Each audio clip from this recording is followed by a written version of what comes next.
For me, it's a cause of some upset that more Anglophones don't enjoy language. Music is enjoyable, it seems, so are dance and other athletic forms of movement.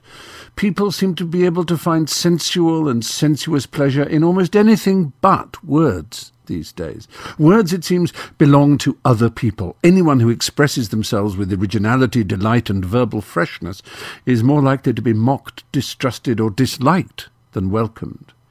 The free and happy use of words appears to be considered elitist or pretentious. Sadly, desperately sadly, the only people who seem to bother with language in public today bother with it in quite the wrong way. They write letters to broadcasters and newspapers in which they are rude and haughty about other people's usage and in which they show off their own superior knowledge of how language should be. I hate that, and I particularly hate the fact that so many of these pedants assume that I'm on their side. When asked to join in a "let's persuade this supermarket chain to get rid of their 5 items or less" sign, I never join in. Yes, I am aware of the technical distinction between less and fewer, and between uninterested and disinterested, and infer and imply and all the rest of them, but none of these are of importance to me. None of these are of importance, I said there. You'll notice the old pedantic me would have insisted on none of them is of importance. But I'm glad to say I've outgrown that silly approach to language. Oscar Wilde, and there have been few greater and more complete lords of language in the past 1,000 years, once included with a manuscript he was delivering to his publishers a compliment slip in which he had scribbled the injunction, "I'll leave you to tidy up the woulds and shoulds, wills and shalls, that's and whiches, etc." Which gives us all encouragement to feel less guilty, don't you think? There are all kinds of pedants around, with more time to read and imitate Lynn Truss and John Humphreys than to write poems, love letters, novels and stories, it seems. They whip out their sharpies and take away and add apostrophes from public signs, shake their heads at prepositions which end sentences, and mutter at split infinitives and misspellings. But do they bubble and froth and slobber and cream with joy at language? Do they ever let the tripping of the tips of their tongues against the tops of their teeth transport them to giddy euphoric bliss? Do they ever yoke impossible words together for the sound sex of it? Do they use language to seduce, charm, excite, please, affirm and tickle those they talk to? Do they? I doubt it.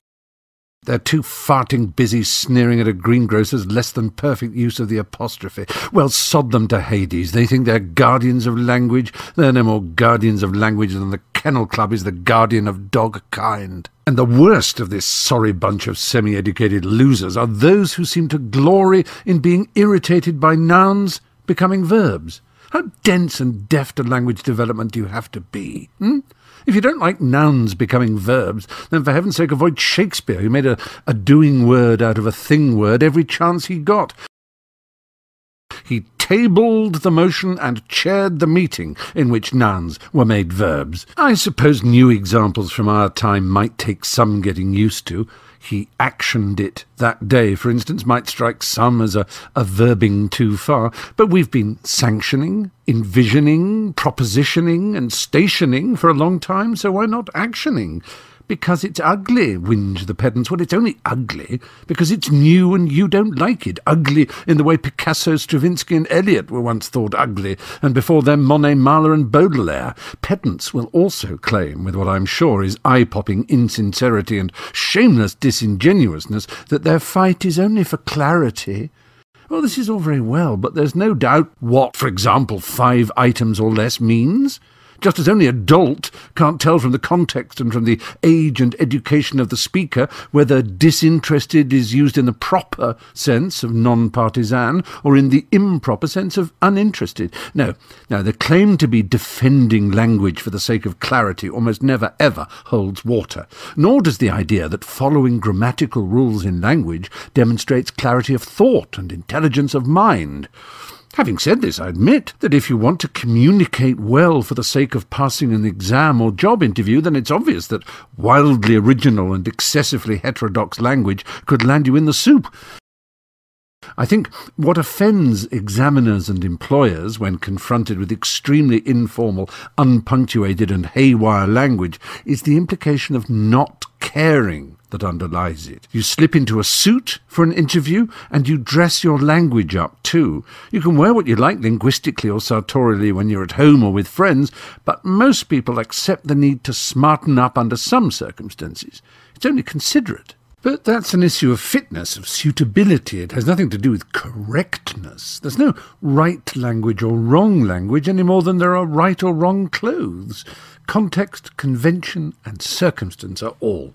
I can't deny that a small part of me still clings to a ghastly Radio 4 newspaper letter writer pedantry, but I fight against it in much the same way I try to fight against my gluttony, anger, selfishness and other vices.